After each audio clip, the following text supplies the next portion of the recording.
Bismillahirrahmanirrahim. Assalamualaikum warahmatullahi wabarakatuh.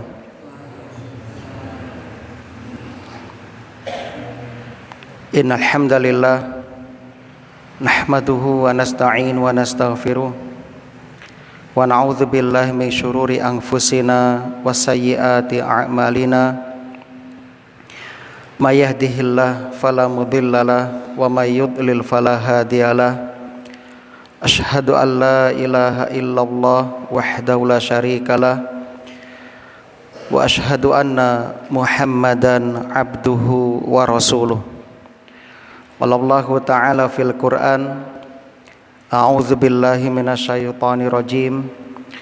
Ya ayyuhalladzina amanu taqullaha haqqa tuqatih wala tamutunna illa wa antum muslimun. Ya ayyuhalladzina amanu taqullaha wa qulu qawlan sadida yuslih lakum a'malakum wa yaghfir lakum dhunubakum wa may yuti'illaha wa rasulahu faqad faza fawzan 'azima. Amma ba'du. Umatal Islam, jamaah salat maghrib rahimani wa rahimakumullah. Alhamdulillah, kita bersyukur kepada Allah di malam hari ini. Waalaikumsalam. Allah masih memberikan kemudahan, kesempatan kepada kita untuk menambah pundi-pundi amal kebaikan kita. Mudah-mudahan Allah Subhanahu wa taala menerima semua amal solih kita. Waalaikumsalam warahmatullahi wabarakatuh. Mengampuni dosa-dosa kita serta menjadikan ilmu yang kita pelajari menjadi ilmu yang bermanfaat dan mewafatkan kita semuanya dalam keadaan husnul khatimah. Rabbana taqabbal minna innaka antas samiul alim. Allahumma anfa'na bima 'allamtana wa 'allimna ma yanfa'una wa zidna ilman. Salawat dan salam semoga senantiasa tercurah limpahkan kepada Nabi kita Muhammad sallallahu alaihi wasallam, kepada keluarga dan juga para sahabatnya radhiyallahu anhum ajma'in. Allahumma shalli wa sallim ala nabiyyina Muhammad wa ala alihi wa ashabihi wa man tabi'ahum bi ihsanin ila yaumiddin. Alhamdulillah, malam ini kita akan melanjutkan membacakan kitab Shahih At-Targhib wa Tarhib, memasuki bab yang ke-9 tentang ancaman berilmu tapi tidak beramal dengan ilmunya, serta ancaman mengatakan apa yang tidak dikerjakannya. Hadis yang pertama dari bab ini dari Zaid bin Arqam radhiyallahu anhu. Rasulullah sallallahu alaihi wasallam berdoa, Allahumma inni a'udzubika min ilmin la yanfa'u wa min qalbin la yakhsha'u wa min nafsin la tashba'u wa min da'watin la yustajabu laha. Allahumma, ya Allah, ini sesungguhnya aku a'udzubika berlindung kepadamu min ilmin la yanfa'u dari ilmu yang tidak bermanfaat,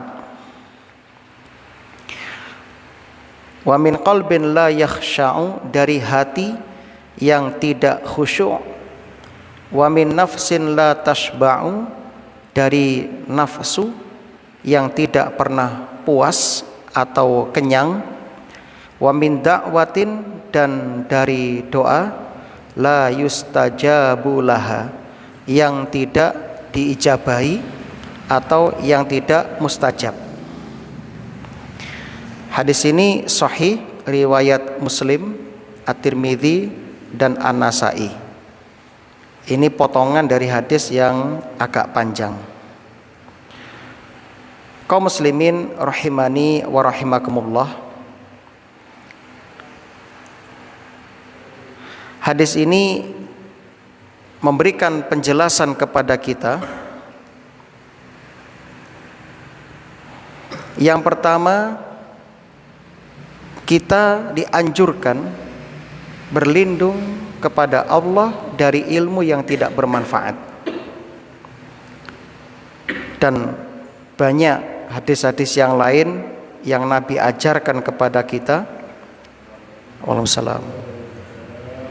Yang jelas, ini menunjukkan betapa tercelanya orang yang mempelajari ilmu dan tidak mengamalkan ilmunya. Maka idealnya ketika kita menuntut ilmu syar'i, kita niatkan untuk diamalkan. Jangan sampai kita belajar hanya untuk memperkaya khazanah keilmuan semata tanpa diamalkan. Sampai-sampai ulama mengatakan al-ilmu bila amalin kasyajari bila samarin. Ilmu yang tidak diamalkan diibaratkan seperti pohon yang tidak berbuah. Percuma. Ya. Dan setiap apa yang kita pelajari itu nanti di akhirat akan dimintai pertanggungjawaban. Semuanya. Bahkan air yang kita minum satu tetes pun akan dimintai pertanggungjawaban. Apalagi ilmu. Oleh karena itulah sering kita mengingatkan, khususnya diri kami dan juga para jamaah, hendaknya setiap menghadiri majelis ilmu dari rumah ditata hatinya, diluruskan niatnya, dibersihkan hatinya. Betul-betul kita menghadiri majelis ilmu itu untuk beribadah kepada Allah dan untuk diamalkan ilmu yang sudah kita pelajari. Kemudian yang kedua, Waalaikumsalam. Di sini kita dianjurkan berlindung dari hati yang tidak khusyuk. Hati yang tidak khusyuk, ya. Kaum muslimin yang berbahagia, sebagaimana kita ketahui bahwasannya di antara isi dari sholat itu atau esensi sholat itu adalah hadirnya kekhusyuan dalam hati. Jangan sampai ketika kita sholat hati kita terbang kemana-mana. Badan kita di masjid tapi hatinya di pasar. Ya, tidak khusyuk, bahkan tidak tunduk kepada Allah Subhanahu wa ta'ala. Dan Rasul dalam hadis yang lain menyebutkan, di antara salah satu yang nanti dicabut oleh Allah di akhir zaman adalah khusyuk. Khusyuk itu termasuk di antara nikmat yang akan dicabut oleh Allah dari hati-hati kaum muslimin. Dan kita sudah mulai merasakan sekarang sulit menghadirkan khusyuk. Apalagi di zaman fitnah saat ini. Di zaman sahabat aja sudah sulit. Ya, padahal waktu itu fitnah tidak merajalela seperti saat ini. Apalagi saat ini. Ya. Imam Syafi'i saja butuh perjuangan untuk menghadirkan kekhusyuan. Ya. Ketika beliau melihat seorang perempuan yang tidak sengaja pakaian bawahnya tersingkap sehingga tumitnya kelihatan, itu hilang separuh hafalannya. Nah, sekarang bukan hanya tumit yang kelihatan. Ini kan ngeri sekali. Untuk menghadirkan sifat khusyuk, maka nikmat ini harus kita mohonkan kepada Allah. Tentunya dengan mengusahakan kiat-kiat yang sudah dikiatkan oleh para ulama kita. Dan doa ini jangan ditinggalkan, harus diamalkan betul. Berlindung dari 4 perkara ini. Hati yang lalai, hati yang tidak khusyuk. Kemudian yang ketiga, wa min nafsin la tashba, berlindung dari nafsu yang tidak pernah puas. Ya. Jiwa yang tidak pernah puas artinya dia selalu kurang, terus mengejar dunia, ya. Tidak pernah puas dengan apa yang dicapainya. Ya. Bisa juga bermakna orang ini makan terus tapi nggak pernah kenyang, bisa juga seperti itu. Ya. Yang jelas ini sifat yang tercela. Toma atau rakus ini sifat yang tercela. Maka memiliki jiwa yang qanaah, nerimo ing pandum, itu harus kita latih dan kita biasakan. Apalagi zaman fitnah saat ini, di mana persaingan itu sangat ketat. Ya. Tonggone tuku mobil baru panas, ya. Kayak kemarin ada teman cerita di Lojajer, ketika karnaval itu panas-panasan ternyata. Dan itu nyewosonnya nggak murah itu ternyata, jutaan hanya untuk panas-panasan. Ya, masya Allah. Ya. Kabarnya sampai banyak kaca-kaca pinggir jalan itu pecah. Ya. Dan itu pun sampai ya jam 10 malam itu karnaval, ya, bahkan bisa lebih katanya. Masya Allah. Maka kaum muslimin yang berbahagia itu banyak terjadi sekarang itu, dan ini perlu dilatih dan berdoa kepada Allah yang menguasai jiwa kita, menguasai hati kita. Wa min da'watin la yustajabu laha, dan berlindung dari doa yang tidak dikabulkan. Masya Allah. Dan ketika kita berdoa nggak dikabulkan, mau kemana kita? Sedangkan doa itu senjata bagi orang beriman. Ya, doa itu adalah senjata kita orang beriman, dan kita selalu membutuhkan Allah. Kita selalu berdoa kepada Allah. Ya, dalam setiap aktivitas kita, pakai baju, melepas baju, mau makan, setelah makan, masuk rumah, keluar rumah, masuk kamar mandi, keluar kamar mandi, ya, mohon maaf nyuwun sewu, hubungan suami istri, naik kendaraan, ya, masuk masjid, keluar masjid, ya, sholat pun itu doa. Ya. Nah sekarang kalau itu semuanya ditolak oleh Allah, lah belain kita, Pak. Maka selain kita menjaga sebab-sebab tertolaknya doa, kita juga harus, ya, mencari sebab-sebab dikabulkannya doa. Dan kita sudah sering sampaikan di antara sebab-sebab ditolaknya doa seperti makanan minuman kita, pakaian kita harus halal. Ya, jangan sampai bapak-bapak yang kerja atau ibu yang kerja itu pulang ke rumah membawa harta yang haram, jangan sampai. Ya, sebab setiap daging kulu lahmin nabata min haram atau min suhtin, setiap daging yang tumbuh dari barang yang haram, annaru aula bih, maka neraka lebih pantas untuk tempat kembalinya. Maka ini jaga makanan kita, minuman kita, jangan sampai tercampur dengan harta yang haram. Ya. Sebab Nabi sudah mewanti-wanti jauh 1400 tahun yang lalu, Kanjeng Nabi sudah mengingatkan, sayati zaman, akan datang satu zaman di mana manusia nggak peduli apakah dia itu mengkonsumsi harta haram atau halal, nggak peduli, penting dapat uang sikat. Ya, itu terjadi sekarang. Ya.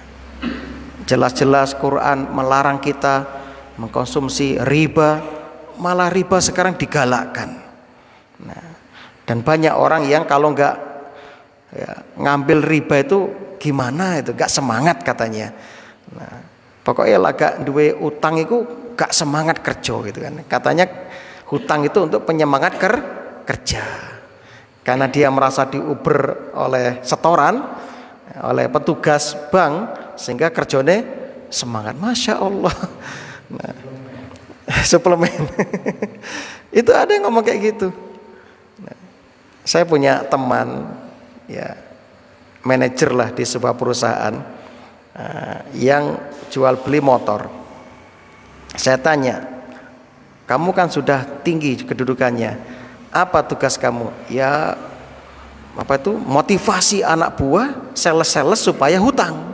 Nah, sing motore misalnya ya motore Scoopy ya sing tahun 2015 itu dipanasi, gak pengen ganti ta, wis dipanasi. Nah, kok gampang wis kantor sing kayak ngene nih kok kreditnya awakmu ya. Terus begitu. Sampai akhirnya anak buahnya ini kebetulan ya. Mobil masih baru, suruh ngambil baru lagi. Terus nanti kantor ngiming-ngiming bantu sebagai motivasi. Jadi anak buahnya suruh utang semua, kredit. Nah, akhirnya apa? Kerjanya mantap, semangat. Nanti kalau mereka loyo diingatkan, jok lali cicilane, ya kan? Semangat meneh itu kan ya. Nah, akhirnya pilek pun berangkat ya. Kering pun berangkat. Lekak ngono dihitung wih bang, tiap nafas sekian rupiah kan ngono. Masya Allah. Maka kaum muslimin jangan ikut edan di zaman edan. Anda harus tetap waras, sehat, walafiat, jangan ikut gila. Biarkan wes mereka berlomba-lomba di situ, kita tetap ya sebagai ya umat yang telah ngaji, kita harus paham betul posisi kita. Kita punya tugas yang jelas dan tegas. Apa itu? Ibadah kepada Allah. Dunia itu sarananya. Maka fungsikan dia sebagai sarana, jangan tujuan. Ya. Dunia itu mazra'atul akhirah, ladang bagi akhirat. Maka di dunia itu perbanyak menyemai benih-benih. Perbanyak menanam di dunia itu, yaitu amal-amal soleh. Waalaikumsalam warahmatullahi wabarakatuh. Ya, ini maka hindarilah ya mengkonsumsi yang haram, kemudian pilih waktu-waktu yang mustajab untuk berdoa. Yang jelas doa-doa kita pasti dikabulkan dalam 4 bentuk ya, karena ada 2 hadis. Hadis pertama menyebutkan 3, hadis berikutnya menyebutkan ya 4. Yang pertama, setiap doa kita dikabulkan dalam bentuk apa yang kita minta itu diberi di dunia langsung, kontan. Yang kedua, doa-doa kita itu disimpan oleh Allah untuk tabungan amal kebaikan di akhirat. Yang ketiga, doa kita itu akan dikabulkan dalam bentuk yang lain sesuai dengan kadar doa kita, misalnya untuk keselamatan kita. Yang keempat, doa-doa kita itu ternyata bisa menghapus dosa-dosa. Ya, mungkin selama ini Bapak Ibu rumangsa wis pateng donga kok belum kelihatan hasilnya. Terus jangan putus asa. Ya. Waalaikumsalam warahmatullahi wabarakatuh. Terus berdoa. Sampai kapan? Ya sampai mati. Karena doa itu ibadah. Sedangkan ibadah sampai mati. Wa'bud rabbaka hatta ya'tiyakal yaqin, kata Allah. Sembahlah Tuhanmu sampai datang kepadamu kematian. Maka sampai kapan berdoa? Sampai mati. Sampai kapan kita menuntut ilmu? Sampai mati. Oh, ini ibadah kok. Ya. Nah, begitu. Nah, itulah kaum muslimin doa yang harus kita hafalkan. Allahumma inni a'udzubika min ilmin la yanfa' wa min qalbin la yakhsha' wa min nafsin la tashba' wa min da'watin la yustajabu laha. Yang minta ijazah dituliskan, nanti datang ke Ustadz Iqbal biar dituliskan oleh beliau. Nah, datang ke beliau nanti Ustadz minta ijazah doanya. Nanti tuliskan beliau. Enggak usah bawa air putih, enggak apa-apa. Baik, hadis berikutnya dari Usama bin Zaid radhiyallahu an bahwa dia mendengar Rasul bersabda, yuja'u birrajuli yaumal qiyamati. didatangkan di hari kiamat seseorang, fayulqa finnar, kemudian dilemparkan ke dalam api neraka. Fatang daliku aktabuhu, kemudian laki-laki tadi ya setelah dilemparkan ususnya itu keluar dengan cepat ya, muncrat metu, ususnya keluar semua isi perutnya. Fayaduru kama yadurul himaru birahah, kemudian dia berputar-putar seperti keledai ya, yang berputar-putar pada tambatannya ya. Jadi dulu itu orang ya, giling itu kadang pakai keledai muter terus ya begitu ya. Ada juga yang ngambil air juga begitu. Nah, kemudian setelah dia berputar-putar sambil menyeret ususnya yang terburai itu, wa yajtami'u ahlun nari alaih, maka penduduk neraka datang berkumpul mengelilinginya. Fayaqulun ya fulan ma sya'nuka, fulan kamu kenapa? Alaisa kunta ta'muru bil ma'ruf wa tanha 'anil munkar. Loh, bukankah kamu yang dulu memerintah kita berbuat baik dan mencegah dari kemungkaran? Qala kuntu amurukum bil ma'ruf wala atih. Iya. Aku memang dulu yang memerintah kamu berbuat kebaikan, tapi aku tidak melaksanakan kebaikan itu. Wa anhaakum anisyar wa atih, dan aku mencegah dari keburukan, tapi aku malah melakukan keburukan itu. Na'udzubillah min dzalik. Ini ngeri sekali kaum muslimin ya, yang akan didapatkan oleh para ya, penceramah-penceramah, para dai-dai atau siapapun yang menjadi ya, agen-agen kebaikan, agen berkah, mengajak umat berbuat baik, namun dia sendiri melupakan dirinya. Jarkoni iso ngajar gak iso ngelakoni. Ini akibatnya dimasukkan ke neraka. Hadis berikutnya ya, marartu lailata usriya bi aqwamin tuqradu shifahuhum bimaqarida min nar. Pada malam aku diisrokan ya, aku melewati suatu kaum yang mulut mereka dipotong dengan gunting dari api neraka. Qultu man haula ya Jibril, siapa mereka ini Jibril? Iki sopoi?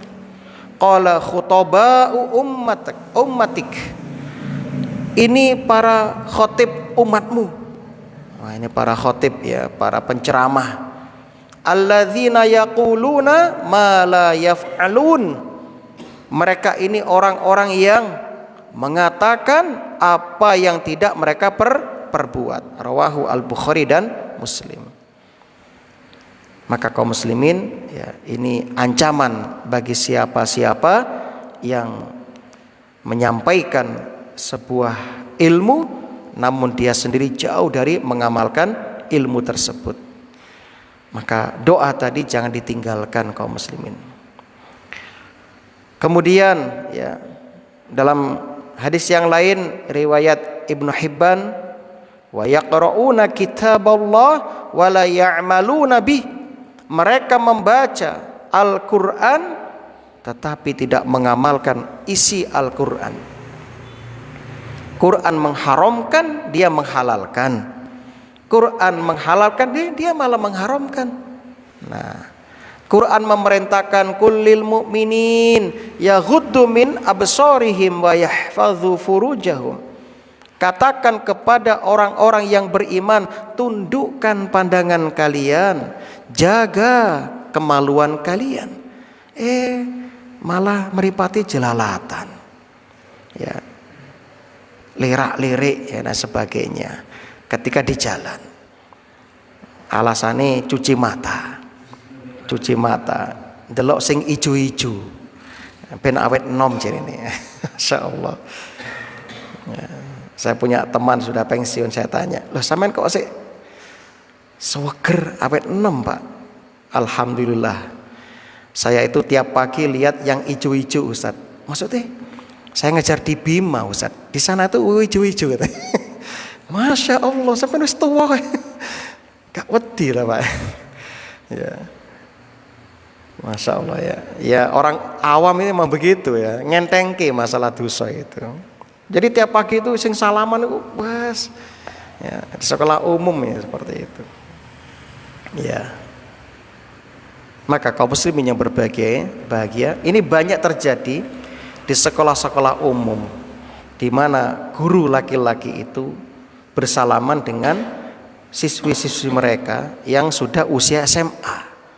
Saya yakin SMA itu berarti sudah balik, sudah haid mereka itu. Ini nggak boleh.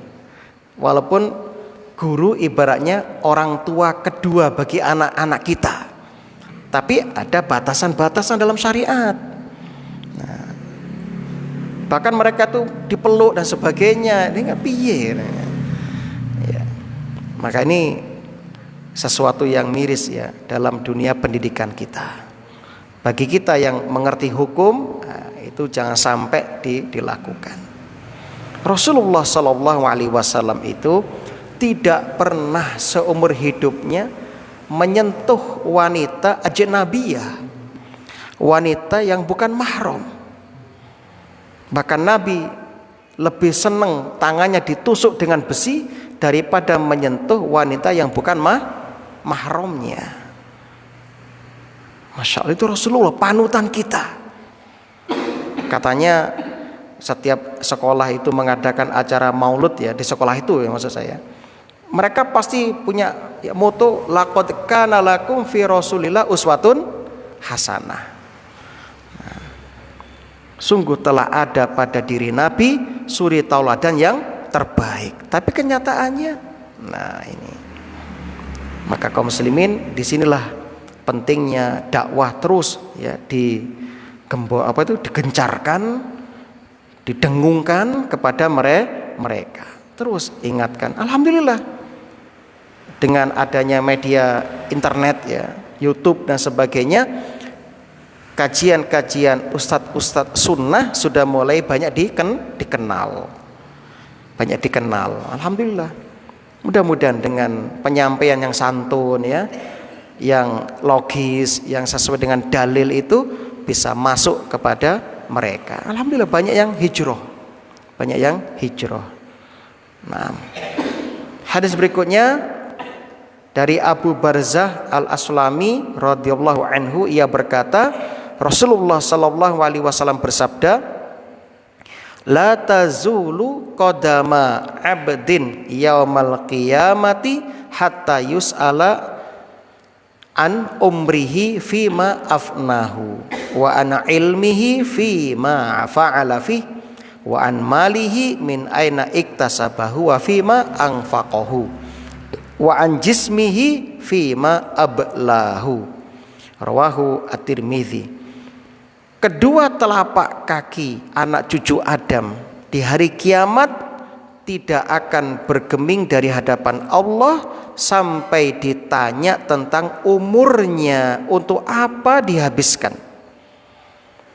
Wa an ilmihi, tentang ilmunya diamalkan enggak. Wa an malihi, tentang hartanya, ini yang paling banyak pertanyaannya. Dari mana didapatkan, kemana dibelanjakan. Hati-hati ya, harta kita itu ditanya dengan detail, sehingga jarak masuk surga antara orang kaya dengan orang miskin itu setengah hari. Setengah hari di akhirat sama dengan 500 tahun di dunia. Semakin kaya Bapak Ibu, semakin banyak pertanyaannya ya. Semakin miskin, semakin ringan pertanyaannya ya, karena nggak mungkin ditanya berat-berat, hartanya nggak ada kok, kan begitu. Maka kaum muslimin, supaya yang kaya nanti pertanyaannya ringan, enteng, maka cari harta yang halal, belanjakan di jalan-jalan yang jelas fisabilillah, ya, untuk menafkahi anak istri supaya kuat ibadah, ya, kemudian untuk menyantuni anak yatim, membantu, ya, pondok-pondok pesantren, ya, TPA-TPA, masjid-masjid, ya, di mana ada, ya, ladang-ladang untuk akhirat, sudah investasi di situ. Nanti enak pertanyaannya, ringan pertanyaannya. Nah, apalagi kalau dihabiskan di jalan Allah, seperti Abu Bakar misalnya, ketika Rasulullah mengumumkan, ya, infak untuk persiapan perang, sudah Abu Bakar bawa semua hartanya, habis total sampai nol. Ditanya oleh Nabi, lalu untuk keluargamu apa yang kamu tinggalkan?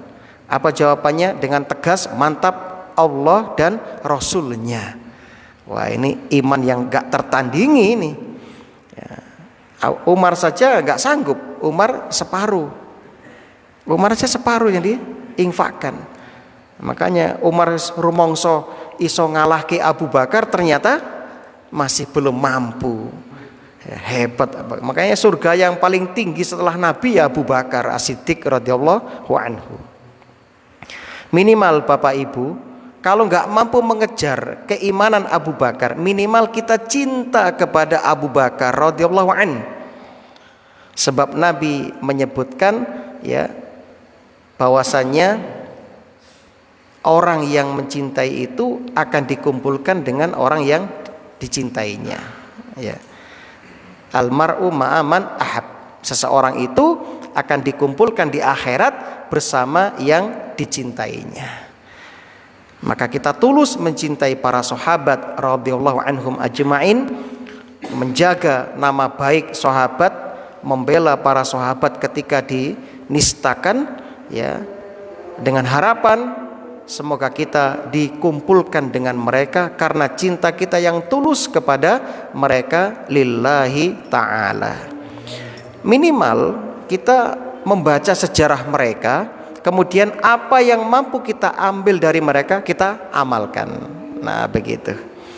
Wa an jismihi fima ablahu, dan tentang, ya, masa mudanya, tentang tubuhnya ditanya untuk apa digunakan. Nah, ini yang menghabiskan masa muda untuk berfoya-foya ditanya nanti oleh Allah, ya. Yang menghabiskan masa muda hanya untuk, ya, apa itu, begadang, ditanya oleh Allah nanti. Semua ada pertanggung jawabannya. Masya Allah. Kemudian hadis berikutnya, ini dia hadis yang sangat mengerikan tentang kejujuran Abu Darda radhiyallahu an, yang menggambarkan isi hatinya yang gelisah. Hadis ini riwayat Al-Baihaqi, derajatnya sahih li ghairihi mauquf. Mauquf artinya hadis yang sampai kepada sahabat, tidak bersambung kepada Nabi, alias ucapan sahabat. Namun hadis ini, ya, sanadnya bersambung sehingga boleh diamalkan. Dan kita diperintahkan supaya bertaasi kepada para sahabat, terutama 4 khalifah. Alaikum bisunnati wa sunnati khulafair rasyidin. Mari lihat bagaimana curhatan Abu Darda radhiyallahu an. Innama akhsha min rabbi yaumal qiyamati. Aku itu takut kepada Tuhanku pada hari kiamat nanti, ayyad'uni ala ru'usil khalaik. Ketika Allah nanti memanggilku di depan seluruh makhluk, fayaqulu li ya Uwaimir, ini lakop bagi Abu Darda, hai Uwaimir, fa'aqulu labbaik Rabb, dalam ya Allah. Fayaqul ma amilta fi ma alimta, apa yang kamu lakukan dengan apa yang kamu ketahui, apa yang sudah kamu amalkan dari ilmumu, ditanya nanti. Itu sahabat Abu Darda gelisah, Pak. gelisah. Wah, kira-kira kita pernah nggak mikir ke sini gitu loh. Oh iya, aku ngaji tiap Senin Selasa malam Rabu ngaji. Aku dapat ilmu ini. Bahkan Ustaz Iqbal ngisi hari apa? Sabtu. Ngaji. Nah, itu nanti monggo kita pikirkan apa yang bisa kita amalkan kaum muslimin. Ya, nggak usah banyak-banyak, penting rutin. Sholat duha 2 saja tapi istiqomah. Witir 1 saja tapi istiqomah. Ya, tentunya dengan peningkatan semakin hari semakin baik tentunya. Ya. Jadi kita harus terus meningkatkan akhirat kita. Meningkatkan akhirat kita. Kalau dunia saja kita sering berpikir, merenung bagaimana supaya ya usaha saya berkembang. Bisa punya cabang di mana-mana misalnya. Sehingga enak hari tua. Tidak usah ngoyo kerja. Nah, tapi kenapa kita nggak pernah punya waktu berpikir bagaimana akhirat kita itu derajatnya tinggi? Ya. Maka silahkan yang diberi nikmat harta capai derajat tertinggi surga dengan hartanya. Amr bin As radhiyallahu an pernah mendapat pesan dari Nabi, ya Amr, nikmal malus solih lil abdi solih. Hai Amr bin As, harta yang terbaik itu harta yang di tangan orang soleh. Artinya harta itu ditasarufkan, dibelanjakan, didistribusikan untuk kebaikan akhirat. Nah, monggo kesempatan. Karena hidup kita stabil. Kadang kita punya harta, kadang nggak punya harta. Nah, mumpung punya harta sudah. Yang punya kekuatan sudah manfaatkan kekuatan untuk akhirat Anda. Al mu'min qawi khairun wa habbu ilallah minal mu'minid dhaif wa likulli khair.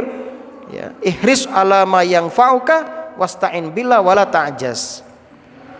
Orang beriman yang kuat lebih baik daripada orang mukmin yang lemah, dan masing-masing punya kelebihan. Nah, maka bersemangatlah mengerjakan yang bermanfaat bagimu dan jangan pernah merasa lemah. Kan begitu. Yang diberi jabatan gunakan untuk akhirat. Imamun adilun, imam yang adil, pemimpin yang adil termasuk di antara yang mendapat naungan di akhirat kelak. Masya Allah. Jadi semua bisa kita gunakan untuk mengejar akhirat kita.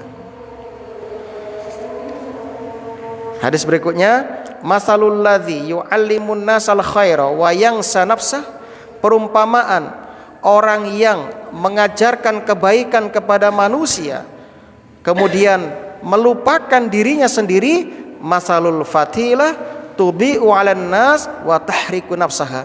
Dia seperti lilin yang menerangi manusia tapi membakar dirinya. Ciloko Pak ini. Kamasalis siraj, seperti lampu. Ya, lampu oblik, ya, lampu yang pakai minyak itu. Ya.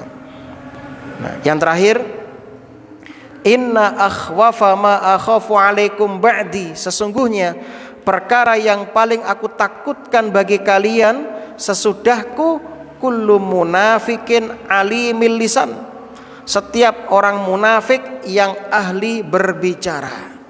Nah, ini nanti ada penjelasan khusus.